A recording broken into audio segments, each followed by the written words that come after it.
to Alexis Bloomer Live, the hottest stage show in Las Vegas. Only on Alexis Bloomer Live, you will hear exclusive interviews with all of your favorite rodeo athletes, as well as live music entertainment throughout the entire week. If this is your first time to join us, we encourage you to tweet at @abloomer11 and hashtag AlexisLive. Without further ado, ladies and gentlemen, please welcome your host, the beautiful and talented Alexis Bloomer. Hey everybody! I'm so thrilled that you all joined us today, and as you can tell, look at all these goodies I have in my hands. Let me see here. I have to sit down because I have so much of it. Okay, I have an epic team roping poster signed by Jade Corkill, Tryan, and Patrick Smith to give away. They just gave me this, that's why I'm carrying it. And I have 2 video games to give away, signed by them as well. And a Dustin Craig CD to give away. And some of these items over here. So who knows, you might be sitting in the right seat and get something today, a goodie. But if you're here for the first time, please tweet me at @abloomer11. I'll retweet you, as Shy knows. She's tweeting me right now probably. But go ahead, tweet me, give me a shout out on there, and I love that y'all are all here today, and you're really gonna enjoy the guests we have. I promised him I would not do him first, so I'll do him last. I'll save him for last. But without further ado, I'd like to introduce 3 world champions and 3 professional team ropers. I'd like to welcome Patrick Smith, Tryan, and Jade Corkill.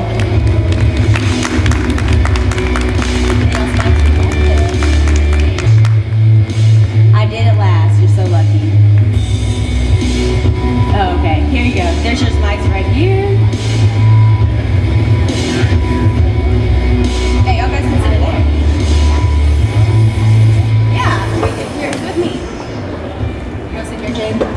Okay, well, you're first in line means you get to answer questions first. That's what you wanted? Well, guys, how's the NFR been so far? You can start down there. It's been good. We're hoping that it hadn't been good for anybody, because if it is, we got turned out. It starts tonight. So we're, so far as being out here, we've just been roping the steers, getting things ready, getting our horses ready, and tonight's round 1, so here we go. What about you? I mean, what about your experience so far in Vegas? What's it like being a professional cowboy competing at the NFR? It's awesome. I'm a veteran though, so I've been just hanging out in the room watching ridiculousness with my kid every day. It's been about 4 hours continuous, so I've been doing a lot of that. Rodeo hasn't started yet, so just easing around. I'm about the same. I'm kind of old now too. You're old. I think the latest I've got in my room is 10:30, so I haven't been doing much yet. But just waiting around. I'm tired of waiting, so ready to go. Well, you know, coming up to the NFR in the few weeks before, it's Thanksgiving and everything else. How do you guys prepare for the NFR? We usually start preparing for the NFR probably 6 weeks before we get here. We set an arena up. I know all of us this year, which we're going to talk about in a minute, we've been roping together a lot this year. Due to a video we've been working on, but we set an NFR, the exact dimensions for the boxes and the arena itself, and start practicing for about the last 6 weeks. We'd get together and rope, 100, 150 head of steers a day. My goodness. And you guys just show up, right? Yeah, we roped his house a little bit, my house a little bit. And I always tell people all the time, they always ask me if I'm ready. I'm like, I rope all year round, so I'm ready every day. So just roping to me, I love to do it, and just practicing, I like to do it every day, so that's what I do no matter what, if I'm getting ready for this or the Fort Worth Rodeo, so that's what I do. World champion. Does he have any pressure on you? Not really. I'm kind of the same as Clay. I don't really, actually here the last month, we didn't practice together even. I don't like to set up the arena or go too fast like that all the time. I just kind of practice how I practice all year, and try not to really do anything different here than I do anywhere else. So I don't really, or kind of like he said, practice all year for it, kind of. Well, let's talk about y'all guys' new video y'all have coming out. It's an informational video, as everybody can see. It's called Epic Team Roping. It's coming out. When is it coming out? It's going to be here today. We had a little bit of a weather delay. It was supposed to be here yesterday. I guess there's some bad weather all across the United States, so it affected that a little bit. It's going to be here today. We should have it in this building at several of our sponsors, the vendors, the booths. I know Roper Apparel, Cinch, Fastback Ropes, Lone Star Ropes, all of our booths. Any of our sponsors are going to set them up there, and you can get them there, or you can get it on epicteamroping.com right there. It's something we're really excited about. It's a new video with new technology as far as the guy that did it, Polestar Visual is the company that did it, TJ Smith. He did an outstanding job. We have a flying drone, and if you don't know what that is, it's a machine that's about probably 2 foot wide, and it's a circle, but it's got 6 blades on it. It actually flies like a helicopter and has a video camera on it that's a steady cam. And he got so good at it that by the last couple of weeks, or the last week or so of filming, he could actually hover this thing directly in front of the steer's head in the chute, and then back it up right in front of the steer and video the entire run and follow us. So it's some really cool angles. I wish we had a way to show it to you. Like I said, it'll be here today.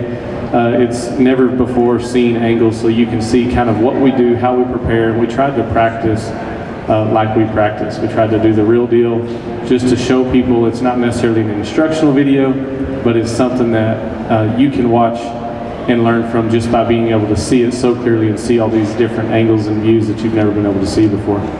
You get in the minds of y'all, I guess, is what you were telling me behind stage. Right, that, and then also throughout the video, every 7-8 minutes of the roping, we would break it up with a question, and we would ask questions like, you know, it's me, Clay, Jade, and Caleb Driggers is also in there, and we would ask questions like, how do you prepare for big events like the NFR or the BFI? And then each of us would answer that of how we mentally prepare, how we physically prepare. So I think it's going to be really good for people, and I think they're going to enjoy it. Well, who came up with the music, first of all? Because I watched a promotional video, and you answered my question about the first shot, where it's up in the sky. I was like, that's awesome. You never see roping videos like this. So which one of y'all guys picked the music? That was me and TJ. Once again, sorry. We're kind of the nerds of the group, I guess.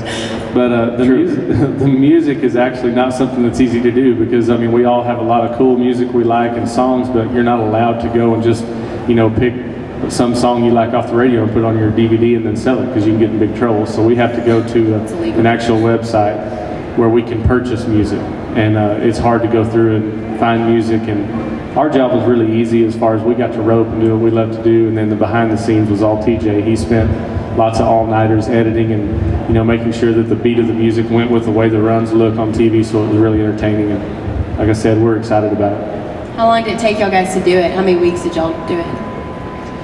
Originally it was going to take us 8 days, right? I think It seemed like it took a while. We made a lot of runs, I know that, to do it.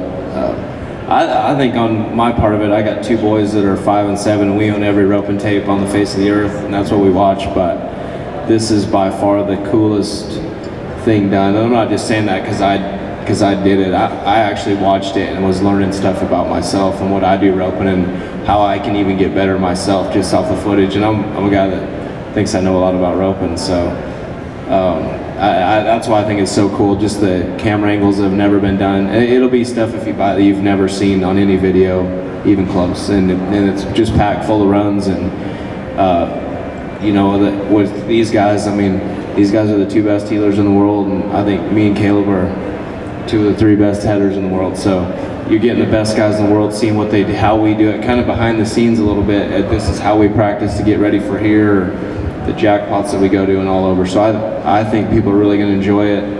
I mean, I did it myself, and I see myself rope every day, and I thought it was the coolest thing I've ever seen. Well, you know, I don't team rope, obviously, but I watched it and I was entertained the whole time. I thought it was really cool, so hats off to y'all for that. Did Braylon approve of it? Yeah, they were there for some of the filming of it. Yeah, they'll love it. I haven't even let them see it yet. I'm gonna wait until it comes out. Just I've watched it, but they'll be watching it. We needed some of them on video because they're in the background. If we had the audio, you could hear them heckling us. They would tell us whether we were doing a good job or a bad job. And this is Clay Tryan's 2 boys that we're talking about. But yeah, they're eat up with team roping, and I know this is one that Clay says he likes to watch it. He's going to get plenty of opportunities because I think it'll be on replay throughout the next couple of months. It's probably all I'll watch. You watch. Well, tell us a little bit about your sons. I know Braylon, he's famous. He's a big deal. Yeah, he's famous on Twitter. I mean, if you're goofy, that's kind of makes you famous on Twitter, so he's pretty good at it, and so we got him a Twitter account, just the goofy little things he says. But no, they just love to rope, and you know, me, my boy, and Jade's little boy, they all kind of hang out, and it's kind of funny to me. Tyler wants to be like us. He's the old kid. Braylon tries to copy Tyler, and then Colby tries to copy Braylon, and Braylon's not good to copy. So, Series of bad events right there. yeah, they just all copy each other. So now Colby needs another one to copy him, which it'll probably be coming soon. You never know what Braylon's gonna say either. You need to go follow him on Twitter. It's hilarious. He'll post pictures of himself, and I'm like, why? How old is he? He's 5. I mean, his mom does it for him, but the reason she started is just the goofy things that he says that nobody believes that he would say it. But so that's why she kind of started it, and he kind of likes it, and he tells her to put stuff on it, stuff like that. So He got a sense of humor from Bobby, right? yeah, not me. Not at all. Well, Jay, what about you? You have a little boy too. Is he gonna follow in your career path? Yeah, it looks like. I mean, there's no stopping him really. He wakes up every morning. First thing he gets is his rope, and it's usually in his hand until he goes to bed every night. So he even wakes up dreaming, swinging like he's swinging a rope a lot of the time. So it doesn't look like it's going to be anything else in his mind. I try to get him sometimes play something else or play baseball or throw the football with me, and he's not really ever interested. So Doomed from the start. yeah, he's roping only. Yeah. What about you? You have little ones too. You have girls and a boy. Yes, I do. I've got 3 kids. I tell people I'm 1 kid away from a minivan and moving to Utah. So it's a full house rodeoing. I mean, my goodness, I got 2 daughters. I've got Kylie, she's 5, fixing to turn 6. I've got Kinsey, she's 2, and my little boy Eli, he's just turned 10 months old yesterday. So if you've ever tried rodeoing, it's hard. If you try rodeoing with 3 women, it's almost impossible. You know, a lot of people don't know that when y'all guys go on the road, your family goes with you a lot. Do y'all guys take them to most rodeos? Yeah, mine go with me a lot. Almost all year they go. I mean, some spots they can't. That's why I got a big Bloomer trailer, I guess, to fit them all in there. So, but no, it's fun to have them. I don't think I could do it without them getting to go with me. It'd be too hard to do it, and it's kind of one big family vacation. Y'all are all like family anyways, though. I see y'all's Twitter and everything else. Y'all are always together. I know y'all's 2 kids are always together too. And Caleb couldn't be with us today, but I want to talk a little bit about next year and you, Patrick, what we have coming up. Yeah, next year is going to be a little different. I've roped with Trevor Brazil for the last 7 years. I told somebody the other day that rodeo years should be considered like dog years. It should be more like 49 years. I mean, if you make it for 7 years roping together doing this, you've done something. So Trevor and I are still like best friends, get along great. We're just going to do something different next year. I'm going to rope with Caleb Driggers, and I know Trevor's going to rope with Travis Graves, and we're both excited about it. Trevor and I are also in business together and some other things outside of rodeo, and like I said, I'm excited about roping with somebody new. Not that there's a small circle of headers that I'd always rope with, and one of them's right here, Caleb. You know, Trevor's always going to be in that circle. I mean, he's one of the greatest there is. So it's just, it's definitely going to be different, but I think it's going to be exciting to do something new. I'm going to miss the bro hugs personally. He had to put something in there. That's why I don't know if Caleb bro hugs. So I'm going to Caleb miss probably that. doesn't bro hug. No, we didn't. Trevor and I did. We'd have a good time, but we cracked out the bro hug when we won the BFI. And like I told him on there, 60,000 will make you bro hug anybody. I'm telling you. Well, you guys also got in a lot of trouble together. I've heard about y'all's plane incidents and everything else, the plane almost stopping in air. Trevor told me about that last year, and you guys must really trust each other. It wasn't the stopping in the air we were worried about, it was the falling out of the air we were worried about. But it was definitely, we've had a few close calls. We got into a bad storm one time, had a daredevil pilot that said we could shoot the gap, is what he called it, between the storms, and then the gap closed in on us. Come to find out he was divorced and lived in an airplane hangar in a van. So a little more reason for him to shoot the gap than there was for us too. So needless to say, thank God we made it. And yeah, we've had some close calls. And Trevor and I, like he said, we probably do get made fun of a lot. We're really good friends. We have a good time, and that's one thing. There's probably teams that have maybe won more than us, but it'd be hard to say. There's been teams that have had more fun than we have over the last 7 years. And I have nothing but respect and great things to say about that guy. He's done a lot. And it's been a fun 7 years. What goes into picking a team for you guys? I know that it's pretty much like a marriage. You guys are together all the time. You have to trust each other, and you have to know that when you guys get in the box, you can count on the other one to support you. So, how do you choose a partner? You know, I think it's just a matter of what we do for a living is you got to have common goals, and I know that these 2 guys right here, their goal is to be the best they can be and try to win world championships. And like you said, we've all kind of been out here. Jade's the youngest of this group right here, but we've all been out here long enough that we know what it takes to win, what it takes to prepare. And you got to get through those times where, you know, just like you said, as far as the marriage, when you're not winning, it's hard to drive and put two families together in rigs and do all the stuff that we do when things aren't going good, much less when they're not. So you got to have the kind of personalities that can get along when things aren't going well and battle through that, and know that no matter what, if your partner's not roping good or not, his horses aren't working good, that he's going to do all he can do to turn it around as fast as he can. Oh yeah, like he said, a lot of it. I mean, it seems like the best guys always end up getting to rope together, and like you said, there's a pretty small circle, and it seems like they kind of always rope together. But yeah, you just gotta, I mean, both be good. I feel like if I do my job, and I rope with these two guys both at jackpots, and they do their job, I mean, they're the best there is, so it makes me look good sometimes. And I always tell people all the time with him, I can turn them all day, but if they don't get caught, it doesn't matter. So he's got to finish the deal, and he's been great at it. You know, he's a world champion, and hopefully, my goal is to get him 2 in a row. I'm sure you will. Man, it seems like I feel a bro hug coming on, you know? I don't bro hug for a one. I won the most I've ever won with this guy. I ain't bro hugging no one. How did you choose to rope with Clay?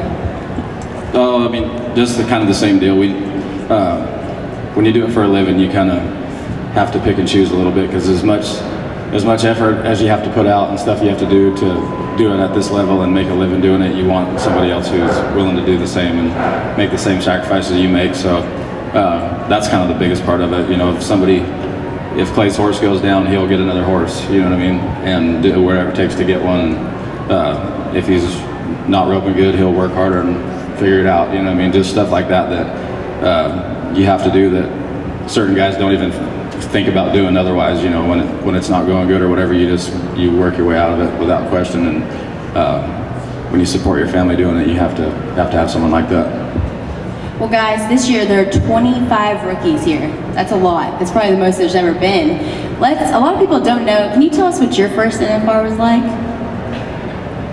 Man, like I said, my first NFR was a long time ago, 10 years and 3 kids since then. So And a different hat shape. and a little different hat shape. 2003 was my rookie year. I roped with T. Woolman, made my first NFR, and it is something that you'll never forget. It's a little bit of bittersweet because you finally make it to what you've dreamed about doing and make your first NFR. But then as soon as you realize you've made it, the pressure sets in of now you have to perform and do what you've come to do. And if any of you have followed me very long, you know that I've done both. I've had good years and I've had very bad years. And last year I decided to try 2 events with the saddle bronc riding in round 1, and ended up drawing out of that the rest of the week. And then this year also decided to stay away from that. So my rookie year, that I was telling some of the guys, it's cool to come in here and see these rookies and see they're wide-eyed. They look like a deer in the headlights when they ride into that arena for the first time. And I was telling some of them the number one experience that I remember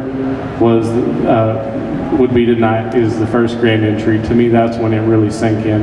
You do all the grand entry rehearsals, you do all the practicing and coming in, but when you actually run into that arena and hear 18 or 19,000 people screaming, it's warm in there, and you realize that's when it hits home that you made the National Finals Rodeo. So that was my biggest experience, I think.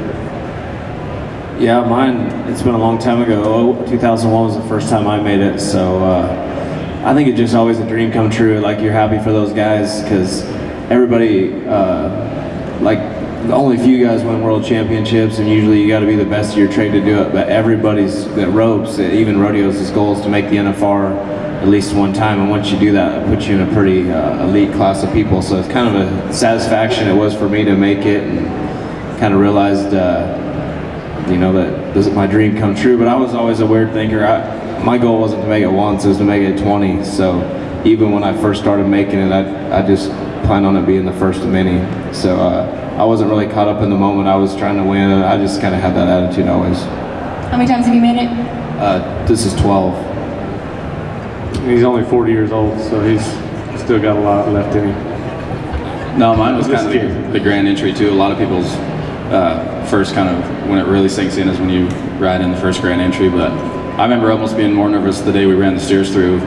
I did not want to miss the first year I ran in there. So I was more nervous to run the first practice steer than I was actually the first year at the rodeo. But no, there was no feeling like it, and but it still feels, I mean, maybe not the same, but because I'm a little more used to it, but it doesn't ever get old. This is one spot that I'm still excited to come to every year, and it's the best place we get to go, so I still love it. What about when you won your first world championship? What was that like? Oh, again, that's something that, you know, you talk about the National Finals Rodeo and making it here and a dream come true. Well, a world championship is obviously something that's a whole nother tier and a whole nother level of a dream. And I think that everybody, when you do start out, like Clay said, your goal is to make the National Finals, but a gold buckle seems like it's way out there. And I think they said that it's maybe the most, I know Boyd Paul Amos always says there's way more Super Bowl rings and way more basketball championship rings, and there's less guys that have gold buckles than any other major event or any other major sporting event. So it's pretty cool to be able to be a part of that club. I won my first world championship with Clay in 2005, and like I said, there's nothing like it. It's surreal and still is, and it's something that just for the sake of the hard work and all the efforts you put in to be able to be called a world champion, and that's a title they can never take away. It sure is nice to be a part of it. Yeah, same thing. I won it with him in 2005. I just think they just announce it every time you rope the rest of your career, world champion team roper. So that's pretty cool. That's the one title they use no matter where you go, or you know, people you meet call you champ. I mean, just stuff like that. So it does change your life that way. And I think it's just the ultimate goal that when we all start out the year, that's what we want to win. I mean, there's like 5 events that are just bigger than the rest that we all want to win. Some are team roping jackpots that are huge, but the world championship's the ultimate goal when you start the year. So that's why I do it. That's why I work so hard at it. Yeah, it's awesome. It was my dream come true, but I haven't handled it very good, really. It's kind of still almost an empty hole a little bit. It made me almost want to win another one even worse because I won it and Caleb didn't win it, you know. And just when you make the finals with somebody, I think you realize it even more. Like it almost takes doing it to actually realize that once I won it, you really, really realize what you go through with that guy, you know, through the whole year. And so then when one of you gets across the finish line and the other one doesn't, that's kind of a, you know, bittersweet, or kind of a dream became a nightmare all in one night. But still, on the other part of it, I'm still as grateful as I, you know, could be to get it, and it was my dream come true. So it's been good because it's made me just want to work harder and actually win it with the guy that, you know, we did it together all year, and hopefully win it with my partner one day. You just mentioned a while ago, Clay, that throughout the years that there's those one things you want to win. What's y'all guys' favorite rodeo, I guess, throughout the year? You guys go to a lot of fun rodeos. Well, this one obviously is the best one. I mean, my personal favorite, and it might not even be the biggest, it just feels like a team roping rodeo, is Salinas. It just, the time of year, the weather, the score, the setup, all that. But I like a lot of them. I love Reno, I love Cheyenne. Anything that's big, it's cool like that. They feel like cowboy rodeos, and I've been called not a cowboy, but sometimes I'm like, because they say Salinas is a cowboy rodeo or Cheyenne, I'm like, oh, I've won it 5 times, it must be a pretty good cowboy. But no, all those deals are good, and the big team roping jackpots that we go to as team ropers, I love winning those too. I think, you know, the BFI, the George Strait, those are huge wins for me, and you know, those are some of the things I like to win. I'm right in line with Clay. I think that there's a lot of rodeos. It seems like the older I get, and again, back to having as many girls in my house, the ones that pay the most are the ones that are my favorite. But I think Salinas, California is my favorite too, just because we're rodeoing so hard throughout the year, and then you stop and go to Salinas, and the weather's between 60 and 70 degrees every single day. They've got huge strawberries, powdered sugar that we go in there and put on. I mean, it's just something about you're just rodeoing, and then you stop for 5 days, beautiful weather. It's a cool setup, the team roping is, and I definitely put that one at the top of my list as far as just fun to be there. Yeah, that's my favorite one too, Salinas. But I like all the ones that are kind of different. You know, I mean, the longer scores, or like Guyman, they used to rope muleys, and they're dead fresh every round. And Prescott, you come out of the same box and stuff like that. I kind of Pendleton on the grass. I kind of like stuff a little bit out of the ordinary, and makes it a little more fun and interesting. Well, you guys, growing up, a lot of little boys want to be cowboys when they grow up. So y'all are living the American dream. But if y'all were not cowboys, what occupation do you think you'd be in? My goodness. A babysitter, I guess. Like I said, I keep going back. I really don't know. When I was a kid, my dream was to be in the Air Force and be an Air Force pilot, and I had that all the way up until I was about 17 years old. Was actually already scheduled to leave. Was going to go to Colorado Springs, do the whole deal, and this rodeo, and it's as addictive as anything out there. Once you start and kind of get involved in this team roping and rodeo, and it'll get a hold of you. And I know that's what happened to me. So I really don't know where I would have ended up, but probably as far away from this industry as possible because I didn't have anything to do with it.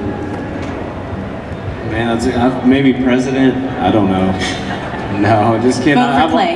Yeah, I just grew up roping. That's what I did. I loved sports when I was a kid. But you realize right away that, hey, I'm not athletic enough to do this, so I need to do what I'm best at. Just started roping and had a love for it. My mom, girl race, made the NFR. My dad team roped and made the NFR, so I kind of was around it always growing up. And so just kind of all I've known and what I want to do. He might could be president. Apparently, it's not that hard to do these days. I'm just kidding. I like that. I think I'd probably try to be a Bloomer trailer salesman. No, I'm just kidding. I played baseball when I was growing up a lot, and I was really into baseball, and had to came to a crossroads at one point where I kind of had to pick, and it was an easy decision to pick. But if I couldn't do this, I'd probably go back and try to play some kind of make it in baseball somewhere. You're doing really good, Jade. Baseball? No, like right now. He does not like interviewing that much, and he said that I hope not a lot of people show up, so I'm sorry that happened. No, it's good. Once I get going, I'm all right, but the ice is hard to crack. The ice is cracked. Well, if you had to pick an occupation for Clay, what would you pick? I thought president was good. He'd be more like a, what's the juvenile detention guard or something, or officer. He could probably keep people in line pretty good. He's pretty straightforward. And, does he keep you in line? well, I mean, yeah, as much as he can, I guess. I stay in line pretty good, but he's a person you don't have to wonder what he's thinking, you know what I mean? And that's good. That's the kind of the way I'm a little bit, and that's what I like. You know, I don't want to have to guess what someone's thinking. If they think it, just tell me. So he's kind of like that, which I think is why we get along pretty good. We kind of stay, we know where we're at with each other and kind of on the same page. What about you, Clay? What would you pick for Patrick for his occupation? Man, there's probably a lot of things I could pick for this guy, but to be in that, I don't know. Air Force though fits him. I mean, he'll slick that hair over sometimes, and thinks he's Tom Cruise, or Iceman or whatever, Maverick. I don't know. These guys are motivated guys. That's one thing about all of us. Goose is what he's looking for. Goose. You want to be Goose? Yeah. You don't want to be Maverick. I'd like to be the Iceman. That was the coolest movie ever. Yeah. I don't know. I think both these guys are. One thing, you're around people that are good. They're motivated people to do good at anything. So I think anything these guys wanted to do would do good at it, just because they're that motivated. And I think that's what separates these guys roping wise is just the motivation to not want to let anybody get better than you. I know that's my motivation, and you can see it. I'm around these guys, and that's what separates them from the rest. What do you guys see Jade doing? I wish he'd have stuck to baseball. It made healing a lot easier for me. I still think you got to chase that dream. Set it up. Never set it up. I know that since he's come in, it sure made it. Like I said, like Clay says, he's one of the best in the world, if not the best, and he's making sure made my job harder. So I think that somebody like him, though, anytime you're as competitive as he is and work as hard as he does at it, I think he'd be good at, probably be really good at baseball. Do you have a pick for him, Clay? Man, maybe a hair model. He's got sweet hair. He does have good hair. I mean, he could be a mullet model, stuff like that. I think that'd be a good deal for him. I've been trying to get it back. He can grow a sweet stash too. I mean, he's got like a super trooper type stash he can grow. It's red. It looks more like a creeper, awesome. It sounds like. No, it's an awesome stash. It ain't a creeper stash. He would probably grow a creeper stash, but this guy grows an awesome stash. It's on Google if you want to look at it. It's on Google. Check it out. Dang, that's big. Your stash is on Google. Well, there's a rodeo photographer that he asked me he tweeted me if I'd be interested in buying any of his rodeo photos, and that's the one that he put on there. And so that's why I wrote back, that's the worst start you could have, of trying to get me to buy your rodeo photos, is putting that one on my Twitter. So next thing it was, I guess that's what makes it go to Google or whatever, because I started getting text after text of all my friends found it on Google and sent it everywhere they could send it. So I'm surprised these people haven't already seen it, actually. I sent it to Haley when I first got it, just to make sure she knew how sweet it looked. I want to grow a stash. When this week's over, I'm growing a stash. So. Interesting, stash. That's what your motivation. I gotta let clean cut for 10 days, but after that I might grow one myself. See how good I can do. Well, what's y'all's guys' motivation? You go all year long and it's hard. You're out there on the road, away from home, sometimes away from your families. What keeps y'all going? I think it just goes back to being competitive and wanting to be good at what you do. I think it's that way for anybody in any industry. If you look at Randy Bloomer and Bloomer Traders, I can promise you he's competitive and wants to be the best at what he does. And it's the same for anybody that runs a major company or wants to be at the top of their game. And I think just being able to, like you said, call yourself a world champion or eventually get to the peak of what you do and be able to win when you do it. Yeah, same thing for me. Just I'm so competitive, almost to a fault sometimes, that I just can't stand to see anybody get better than me. So even if they are, I'll try all I can to do to get better. I mean, I'm 34 now and I practice harder than when I was 26, and you're supposed to be in your prime. I give it more effort now and try harder. Still think I'm getting better, and I don't know, that's my motivation. I just don't want to see anybody get better, and if they are, I'll try to get better than them. So and that's fun for me. I think it drives you harder and wakes you up early in the morning or in the middle of the night and makes you want to get out there and do it the next day. Yeah, I kind of along the same lines. Everybody, we make a living doing it and all that stuff, the obvious motivations, but I'm kind of motivate myself because I believe it's just a personal satisfaction for me that I believe there's a way to catch 2 feet every single time, and that's what my motivation is. That's what I work at, and I believe that whether I can do it or not, no matter what, the handle, the steer, whatever happens, I believe there's a heel loop created that can catch it. So that's kind of a good one to go by because I don't know if it can be done. So I never think I'm getting close or think I've got it. So I never stop working at it. That's all I think about all day, most every day. So that's kind of what motivates me the most. So are you guys as competitive at everything? He is for sure. Yeah, he is for sure, and I would say I am too. I mean, I really don't like losing at anything. I don't know that I've learned one thing I've also said about rodeo is if you're going to be a winner, you're going to have to learn to lose, and it's a hard thing to do. Doesn't mean you got to like it, but you got to learn to be able to take it a little bit so you can get through. And I've sure enough had my share of losing, but I think so. Whether it's ping pong, whether it's playing baseball, whatever it is, yeah. When I get in there, I sure enough want to win. I've gotten better about the other stuff, but still a little bit that way. He's competitive. These guys are competitive. I mean, whether they say they're not, they are. But no, I'm bad that way. This guy, he'll go out of his way to buy a ping pong table if he needs to get better and do stuff like that. If I need to buy a ping pong table that night because somebody says they can beat me, I'm probably going to go buy a ping pong table and call them out. And then if they beat me, then I'm going to practice until I can beat them. But I don't think you're going to see anybody at this National Finals Rodeo that's not competitive.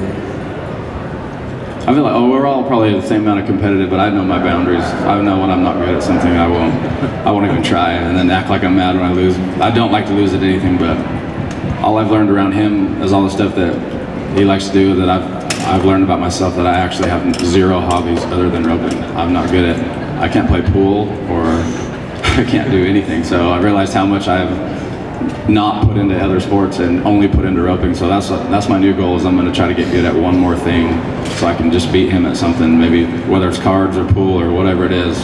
That's my goal for next year, is to work at my roping but then beat him at another sport. That is really hard on yourself. You're not good at anything else? Your hair. Oh, he is. He initially said it the first time, and then when I thought about it, I realized I did tell him he needs right. a hobby. This guy doesn't. Because I think I've got a hobby, a job, a life, all in one thing. So, other than my family, but as far as activities, I have one activity. Well, what about advice? What advice would you give to someone that's in a slump right now? I know it's hard to do that and it's hard to overcome it, but what advice would you give someone that's trying to get out of that rough patch? it's always easier from the outside looking in to give advice. I mean, I remember in 2009, we had an awful NFR out here, Trevor and I. He was having horse problems, and I was having roping problems. And we didn't win anything. And I was getting advice from people coming to get autographs. They would come to the autograph table and tell me what I needed to do with my roping. And by about round 8, I was starting to listen. So that'll tell you that, I mean, you get hungry to, anytime you're the one in the barrel, or, you know, it's your turn to kind of be on the, like I say, this rodeo is a big rodeo, but it's still Vegas. I mean, you're still gambling out here. It's, they'll tell you these guys are going into the lead. They're number 1 going in, and I know they hope they're number 1 going out, but of all places, this is anybody's game this week, and anybody can leave here with a World Championship. You just got to get on a roll. But as far as if you are in the tank, or if you're down on your roping, or anything that you're doing, it's always about work ethic, and if you can just clear your mind and straighten yourself out, and kind of dust yourself off and keep going.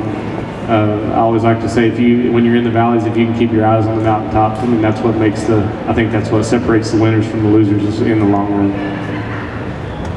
Talking about guys we go against if they're in a slump? Anybody. There might be boys in the stands. I was going to say, well, I was talking to Drew Horner yesterday, and we're talking about a rookie, and he's like, man, I was so nervous running that first one yesterday, I didn't want to miss. And I was like, yeah, no one wants you to miss today because we're trying to see what the steers are, but I said, tomorrow no one's going to really care, so you're all right then. And no, I don't know. Like Patrick said, it's easy from the inside. I don't know, just work your way through it. I mean, I've had terrible stretches where I couldn't figure out how to catch the horns myself, and I think it's one of the easiest things to do. So everybody goes through it, and I think people make a bigger deal out of it more than they should, me included. That's how I know. But I don't know, just if you're roping, just keep working at it and you'll work your way through it. I think that what happened to me all the time when I was younger and stuff, that when I would get in a slump, the worst thing was thinking about the money. Is, you know, if I was at the George Strait or a jackpot at home, you know, I think it's a huge difference, or the National Finals or just a normal rodeo, but when I really think about it, it's really not, other than what they pay you at the end. I still leave the box and heel the steer the exact same way, so that's what I tried to kind of, I have a lot of little weird things that I say to myself, you know, that I don't know would make sense to other people, but that's, you know, the nutshell of it is, no matter what situation, or, you know, if you're roping bad, roping good, and it's all your mind, and once you can convince your mind that no matter where you're at or what you're roping for, it's the same course you take every single time, you know, so once I got that in my head, it's kind of easy to make myself get out of slumps if I'm, you know, when I get in them, just because I go back to the basic deal and just know just go back to what I've trained myself to do, and not think about all the extra stuff. This guy, 1 in a row, or Minister of Legs is slumped to him. He don't get in too many slumps. That's one thing good about him. This guy don't. He's on the money pretty much all the time. Well, I think, with that being said, that kind of a thing though is why I think you can get out of a slump faster. That's where I was trying to go with what I was saying, is some guys stay in slumps for a long time because they don't know what to tell themselves to get out. You know what I mean? They do the same thing over and over.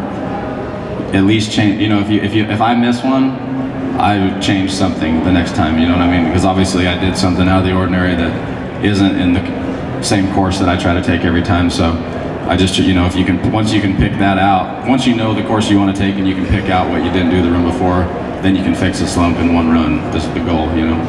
Yeah, that, to me, that goes back to the video that we did. It's so cool that if any of you guys heel out there, you might want to copy these two. I mean, that's what I did roping growing up. I looked up to Jake Barnes, T. Woolman, and I was younger. Speed Williams was just getting good when I was first starting. He started winning his world titles, and copy these guys. I always tell people around my house, because this guy's young and really good, and he was good, really young.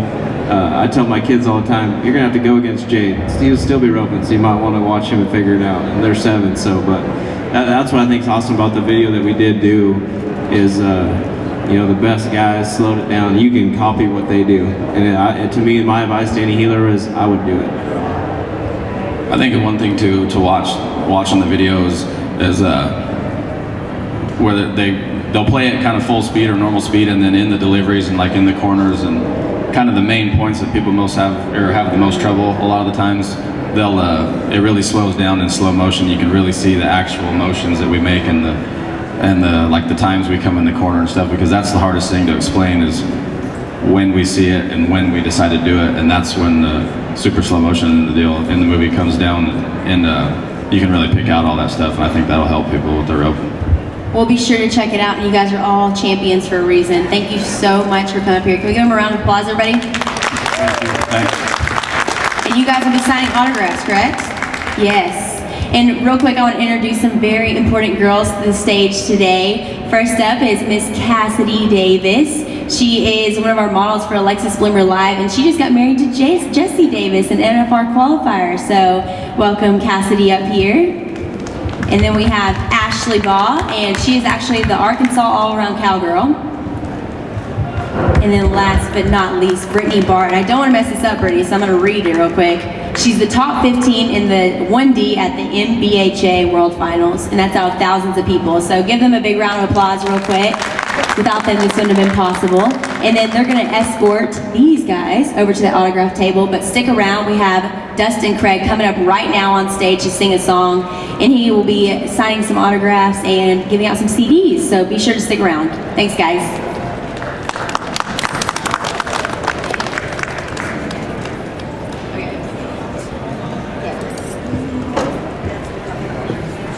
And also I have some giveaways. So if you just got it from your seat, big mistake, because you're gonna get free stuff.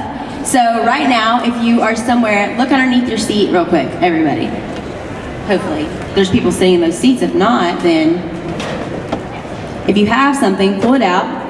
Okay, if you got something under your chair, you won something. So be sure to come up to me afterwards and get your prize. We'll be giving away a bottle of wine, some soap, some hand wash, video games from Top Hand Rodeo, and then also this poster right here that's signed by all these guys. We didn't have that, but I was gonna give this to Haley, because Haley is one of the biggest rodeo fans there is, and without her, we need more people like Haley in our sport. There you go, Haley. But stick around, because right now we have Dustin Craig coming up, and he is actually, his song is featured on GAC for the rodeo, so go ahead, Dustin. I have a song named Every Day is a Rodeo featured on GAC, but I'm gonna do a slow one for y'all. It's called You're Still Home.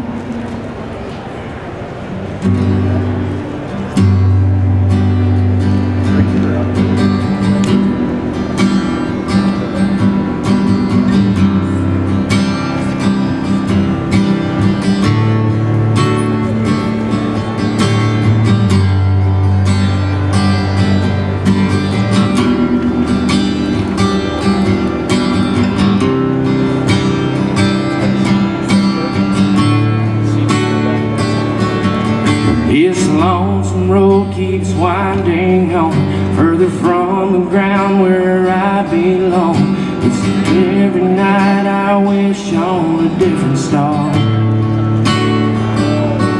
Another town, a different rodeo, missing you everywhere I go. Waking up alone and climbing up this stair. Underneath the blue moon of Kentucky, as I taste this Georgia peach, across the plains of Oklahoma, over hills of Tennessee, way down the Mississippi, to the streets of New Orleans. Girl, no matter where I end up going, you're still home with me.